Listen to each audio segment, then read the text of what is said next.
Not every legend is a myth. Some are flesh and blood. Some legends walk among us, but they aren't born, they are built. Legends are made from iron and sweat, mind and muscle, blood and vision, and victory. Legends are champions. They grow. They win. They conquer. There's a legend behind every legacy. There's a blueprint behind every legend. I'm Arnold Schwarzenegger. This is my blueprint. Arnold Schwarzenegger, 28 years old, 6'2", 240 pounds. Mr. Olympia for the past 5 years. He is preparing to defend his title this year for the last time. All Mr. Universes in the past 5 years or so come get together in one contest and to find out who is the best of all the Mr. Universes. So they created the Mr. Olympia contest, which is then the top contest. And whoever wins that is the top bodybuilder. And you are the top bodybuilder. Right, yeah. I think that everyone knows when they get into training that you're not going to go and become a champion from one day to the next. The question is, how can they speed up the process?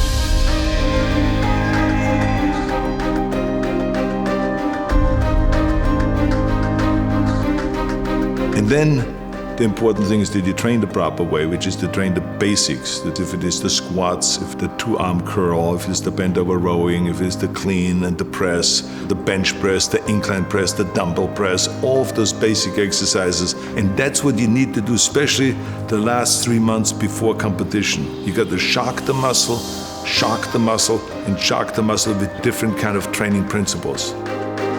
Expose your weak points. You're gonna go and hit those marks, and then you move the bar higher, and you feel that with hard work, you can achieve the goals and you can become successful.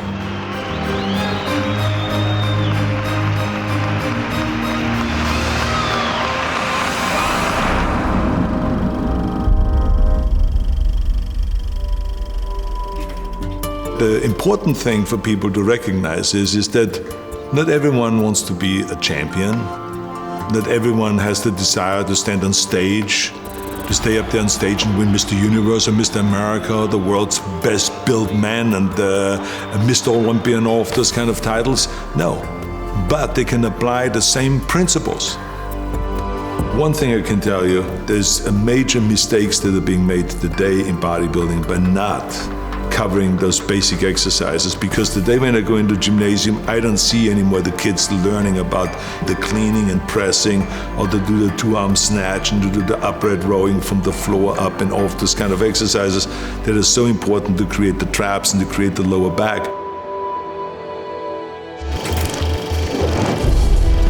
I think that the 3 exercises for chest that I have always done, the first year when I started training and the last year when I was training, is bench press, incline press in different levels. So to start low, medium and high, and then flies. I mean, to me, the flies was an exercise that gave me the full pectoral muscle development, because I went all the way out and almost hitting the ground. And I was a big believer in expanding the chest as much as possible and giving that stretch, because remember, with muscles, the important thing always is to get the stretch and to get the flex. And so to me, that going all the way out with the dumbbells as far as you can to get that stretch, and then to come in and then to have the dumbbells touch and then flex like you're doing the most muscle on top, and then going out again. Those are the kind of exercises to me that were like, you could not replace them with any machine. This was it. One of the main things, of course, in order to create size and to create muscle growth, which will sometimes the body will hit a wall. And what that basically means is that the body is saying, look, I know all your tricks. I know you're gonna start first with bench press. And then I know you're gonna walk over to the chin-up bar and do chin-ups.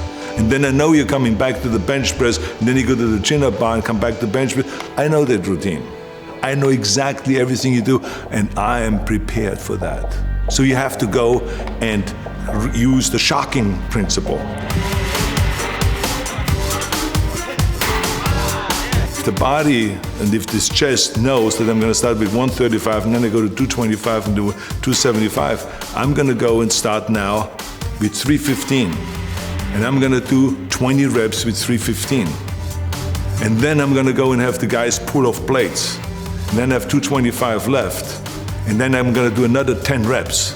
And then I'm going to have them take off another 45-pound plate, and then I have 135 left. And then I'm going to go to do another 10 reps. Or maybe if I can, do 15 or 20 reps. And let's see if the pectoral muscle is used to that. And then all of a sudden you will find that your pectoral muscle is shaking after that, and you don't know what to do because it's cramping and it is being tortured, and it is in pain because you have now shocked the muscle. Bent over rowing with a barbell and the T-bar rowing. I mean, any kind of a rowing exercise that gives you the thickness. Those are the exercises I always rely to, again, from the beginning to the end. There's a lot of bodybuilders that have a kind of a deficiency when it comes to the lower back and to the striation of the lower back, which you only get from stiff-legged deadlift and from regular deadlift and from bent over rowing and all the stuff without supporting your chest. You got to let your body free and let the lower back hold you up while you're doing the bent over rowing. And we did like off the bench, balancing on the bench up to 315 pounds bent over rowing, because that's what gave you then that strength in the back and gave you the thickness of the back. Because remember, when you train the back, you need the width and you need the thickness. But you need the thickness on the lower part of the back, you need the thickness on the top of the back and the outer back and then the center back. So you got to train and find exercises for all of those different things. Curls, barbell curls. I was up doing reps with 275 in the barbell curl. Many times we would start out with a heavy weight, and do just one rep. Then have them pull off plates on the curl, but just enough that they can now do 2 reps. Then pull off plates and do 3 reps, then pull off more plates and do 4 reps after that. And so this is how I would go up until, without ever putting the bar down, to really let the bicep know, you don't know what's coming.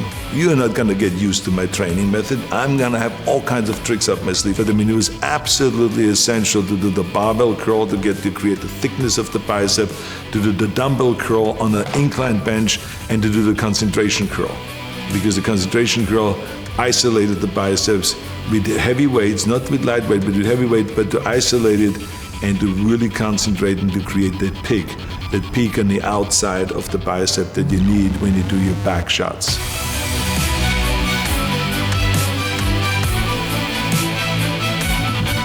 The tricep was narrow bench press, a lot of narrow bench press in the early days, then triceps extensions down, and then overhead tricep extension with one arm and with both arms.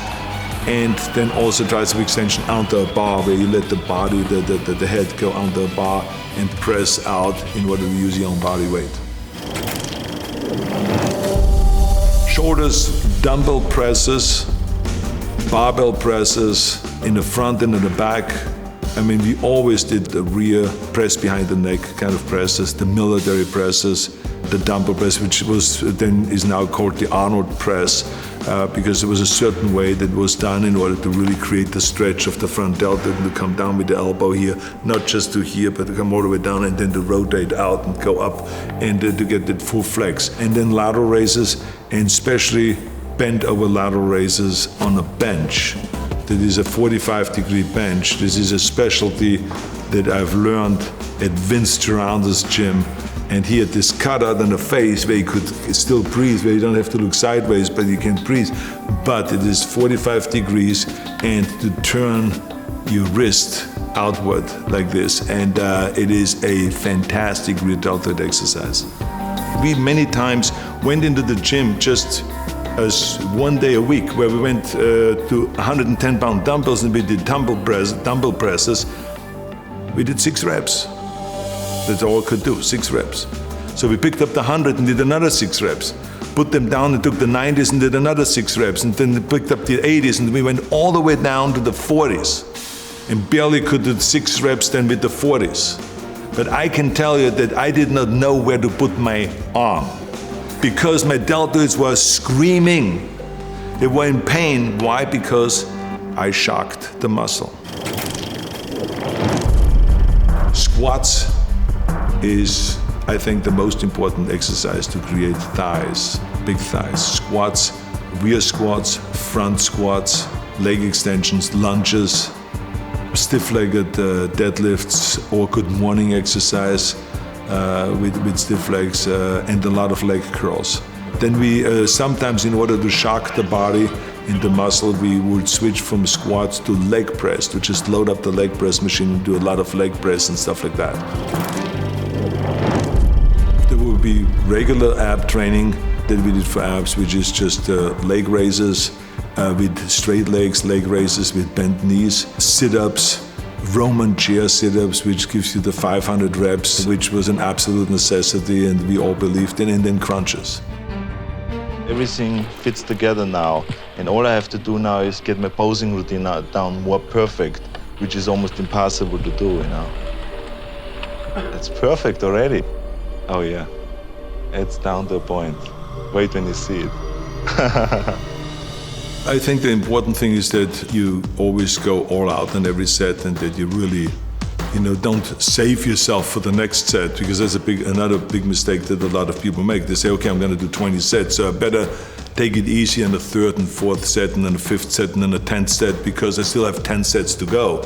But that's the wrong approach. Each set ought to be going all out. I think the most important thing is that you eat the right way and that you get in the amount of protein that your body needs. And there's always, of course, a debate, how much protein does the body need? I always lived off the formula that for every pound of body weight, I want to get 1 gram of protein. The challenge, of course, is that how do you get this 250 grams into the body and have the body take it all in rather than just letting it go through. I felt like that for me, it worked best when I had 5 meals a day. There's some people that can work with 3 meals. For me, 5 meals was the answer. And the reason is because I never was a big eater. I always felt comfortable with a regular sized steak. If you give me a 10-ounce steak, even in my heyday, I was happy. And to have a little bit of vegetables, so to have some sliced tomatoes on it, and then some salad or something like that, I'm fine. In the morning, if you gave me just 3 scrambled eggs with a little bit of bacon and or sausage or some cut in tomatoes and onions, I was fine with that. The only thing is that 2 hours later, after that breakfast, I was hungry. And so when I was sitting there at Santa Monica City College, or I was on a workplace doing construction work, or wherever I was, I would pull out of my bag a little plastic container that had a cup on it that you usually use at the bar to mix things at the bar. And I would have my milk in there, and I would have my protein powder in there and everything like this, and I would just close it up and then put it in my bag. And then I would be sitting in the classroom, and I would just pull it out, shake it up like that. Everyone would be looking kind of, what the hell is he doing now? And I would be shaking my protein, then just like a bartender doing all the little tricks, and then I would drink it, close it up, and put it away. And that to me was the additional kind of 30 grams of protein that I needed at that time. And then I would be, an hour later going to the gym, and then we'll be working out for 2.5 hours, and then we would go for lunch, and there would be a late lunch, and then we would have again a regular steak, and then 2 hours later after that, I would have another one of those protein drinks. So I would have 2 times a day protein drinks. That in order to get the 250 grams of protein, because as I said, it is absolutely essential that we have enough protein so that you can really experience the muscle growth. But we have to recognize that we will not get all of the nutrients, the vitamins, the minerals, and the proteins, and all of the stuff that the body needs just with regular meals. This is why we have supplements, and that's why they are called supplements, because we are supplementing because we don't get enough from regular meals, no matter how healthy and how good you eat. All 3 contestants, Lou Ferrigno, Serge Nubret, and Arnold Schwarzenegger, for a pose down for the final decision for the judges.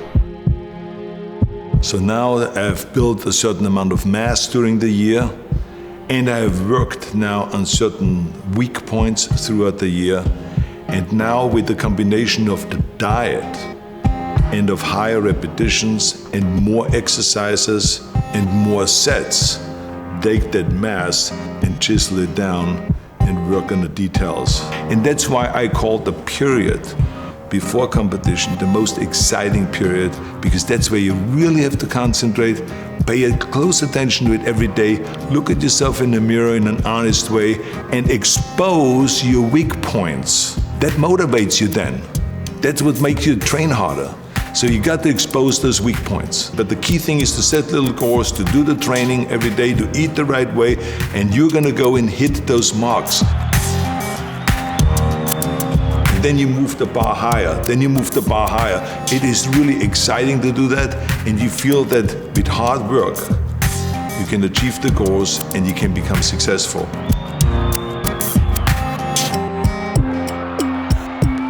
The training principles and the nutrition principles and the kind of protein that you need and vitamins you need and minerals you need and all of this kind of supplements, it all still stays exactly the same. That's the important thing.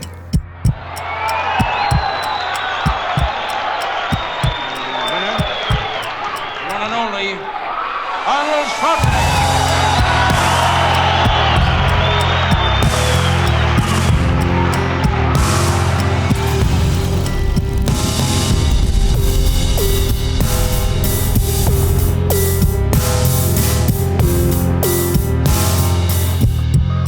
Bodybuilding has been a beautiful experience for me, and I will continue it for the rest of my life. I only stopped competing, but I'm not stopping bodybuilding. It's the greatest sport. Thank you.